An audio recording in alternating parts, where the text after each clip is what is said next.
Sanibonani ngema ebongolo indlovukazi ngiza nendaba wena ozanani nendlebe. Umngane wethi uthi enene ujolile nalomfana uthe makajola lo mfana lona bajola nje na isikhathi eside uGuy engenalutho engasebenzi. Kuthe ukuhamba kanjalo kuGuy waseshonelwa uma wakhe. Makashonelwa uma wakhe uGuy cause akanayo imali akanalutho. Ugelina because uyasebenza I decide ukuthi hey let me fund funeral kamfana. Nakampela umngane wethu ayifund funeral kamfana because uzama ukugqiba ihlazo ukuthi kungabonakala ukuthi uyabona umfana useswele ngaleyo ndlela. Hayi kuhamba isikhathi kuze kufike isikhathi la kufuneka khona kwenzelwe uma wakhe uma kamfana tombstone. Nakampela umngane wethu athi I know bae ungakhathazeki I got this I got you.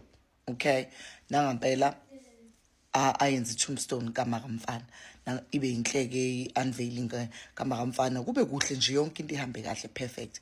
Akudlulanga inyanga zingakhe ezufo nje umfana useyamalukele.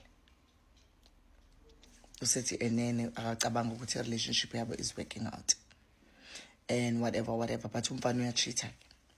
Umala nje ugel because ugel umbhaqe nentombi. Now uGel uyabuza ukuthi enene manje enze njani guys. Uthi indlela acike ngayo nendlela anyanye ngayo lo mfana. Uthi ufuna ukulanda tombstone lapha ethuneni lama wakhe. Uthi ufuna ukuyivukuza strong and then ayithathe noma kuthiwa uyibeka kube ebackyard noma kuthiwa uyibeka kuphi kodwa kusala nje uthi ufuna ukususa tombstone kamfana because umfana umenza isilo sengubo and uthi akadeserve ngisho leya tombstone lapha yana.